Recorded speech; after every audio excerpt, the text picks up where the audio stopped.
तक सत्य का साहस। नागपूरमधून एक मोठी राजकीय घडामोडी समोर येत आहे। देशात सातत्याने वाढणारी महागाई, इंधनाचे भडकलेले दर आणि तरुण पिढीला भेडसावणारी बेरोजगारी या मुद्द्यांवरून आता राजकारण चांगलंच तापलं आहे।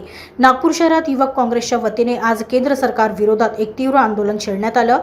या आंदोलनाला पाठिंबा देण्यासाठी काँग्रेसचे ज्येष्ठ नेते आणि पदाधिकारी देखील मैदानात उतरले आहेत। नागपूरच्या व्हेरायटी स्क्वेअर येथे युवक काँग्रेसच्या वतीने केंद्र सरकारच्या धोरणाविरोधात जोरदार निदर्शनं करण्यात आली। या आंदोलनादरम्यान कार्यकर्त्यांनी हातात फलक घेऊन आणि घोषणाबाजी करत प्रशासनाचा निषेध केला। यावेळी काँग्रेस नेत्यांनी थेट पंतप्रधान नरेंद्र मोदी यांच्या वक्तव्याचा आणि धोरणांचा खरपूस समाचार घेतला। पंतप्रधानांकडून आंतरराष्ट्रीय पातळीवर एका मर्यादेची आणि प्रोटोकॉलची अपेक्षा असताना त्यांच्याकडून मेलोडी खाओ खुद जान बचाव सारखी वक्तव्ये केली जात असल्याचा आरोप काँग्रेस नेत्यांनी केला आहे। या आंदोलनादरम्यान बोलताना काँग्रेस नेत्यांनी पेपर फुटीच्या प्रकरणावरूनही सरकारला धारेवर धरलं आहे। नीट परीक्षेचे पेपर लीक होत असल्यामुळे देशातील लाखो विद्यार्थ्यांचे आणि तरुणांचे भविष्य अंधारात सापडले असून तरुण बेरोजगार होत असल्याचा आरोप त्यांनी केला। याशिवाय देशाची आर्थिक स्थिती दिवसेंदिवस खालावत चालली असून पुढील 3 ते 4 महिन्यात याचे अत्यंत गंभीर परिणाम सामान्य जनतेला भोगावे लागतील असा इशाराही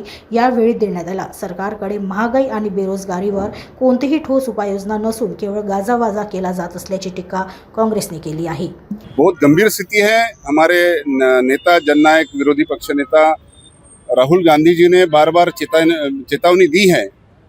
तो पार्लियामेंट के भीतर और लोगों के सामने भी बताया कि देश की आर्थिक स्थिति बद से बदतर हो रही है, गंभीर स्थिति में हम जा रहे हैं।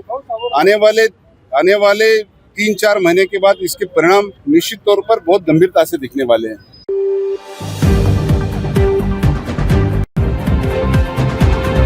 अब तक सत्य का साहस।